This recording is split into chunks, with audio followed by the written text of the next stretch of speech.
Khairil, Dirman, Hatta, Yamin,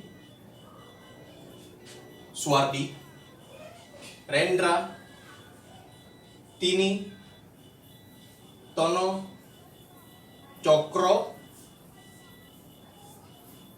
ketua kelas Karno, ya.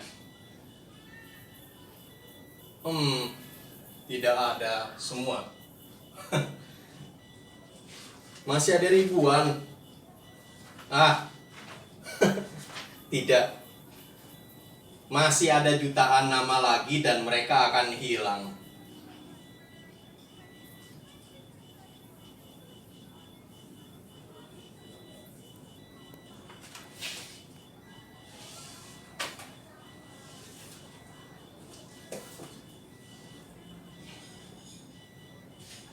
Ada banyak sekali peristiwa, dan di dalam daftar isi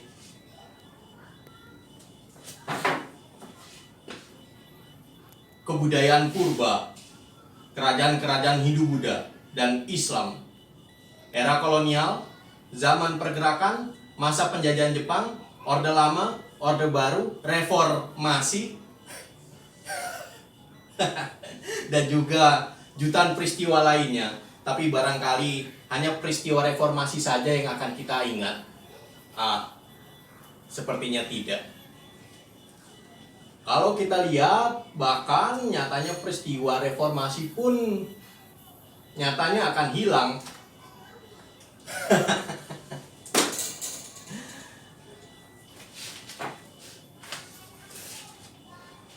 Bila kita melihat dalam sebuah jangka waktu,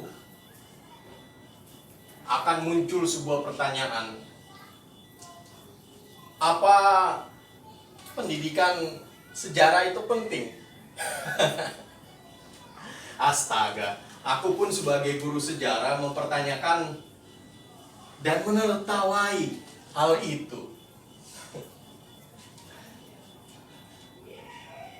Bahkan dalam catatan perjalanan sejarah, kecap menjadi tidak penting dalam hidangan bubur kacang hijau. Karena persoalannya sebetulnya adalah bukan seberapa penting kecap itu, tapi seperti apa rasa, citra, dan pesona dari kecap.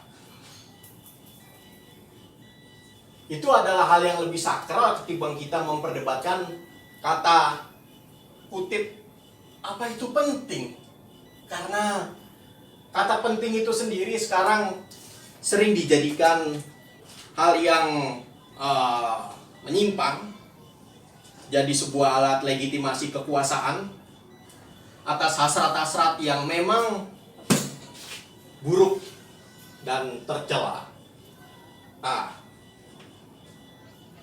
Dalam sebuah catatan di sini tertulis, muncul sebuah pertanyaan lagi, lantas apa pendidikan sejarah itu penting? Ada catatan kecil juga, bagaimana bisa muncul pertanyaan penting tidaknya sejarah, sedangkan manusia itu sendiri belum pernah betul-betul memahami sejarah. Hanya manusia bodoh yang mau membuang emas di dalam karung, yang dia belum pernah lihat isinya apa, dan hanya manusia yang angkuh yang mau membeli sebuah karung tanpa melihat isinya.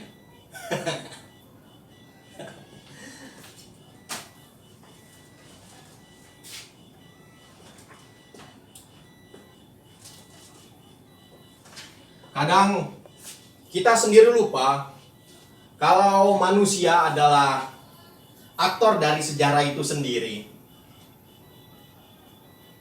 Kita begitu angkuh dalam menjalani peran keaktoran kita, bahkan sampai-sampai hampir membuang sejarah.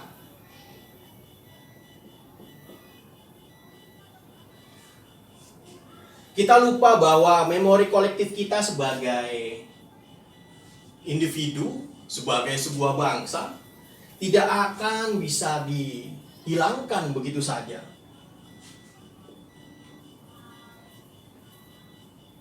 Karena manusia tanpa sejarah hanya akan menghasilkan kebudayaan kursi tua yang ringkih dan segera patah, larut-larut dalam sebuah hayal dan mati tanpa meninggalkan rasa.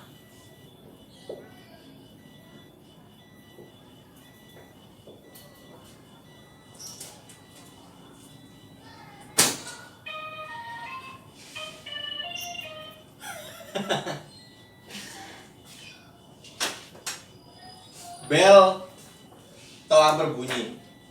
Tandanya pelajaran telah usai. Bahkan seperti yang kita lihat, tanpa murid, pembelajaran sejarah, pendidikan sejarah, sejarah itu sendiri akan tetap terus berjalan.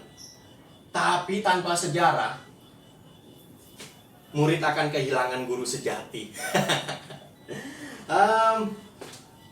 Baik, Karno, sampaikan pada kawan-kawanmu, pembelajaran sejarah telah usai, tapi tidak pada sejarah itu sendiri. Tapi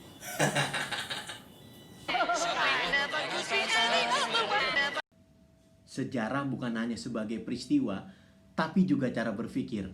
Dan hanya manusia yang bisa berpikir, hewan tidak.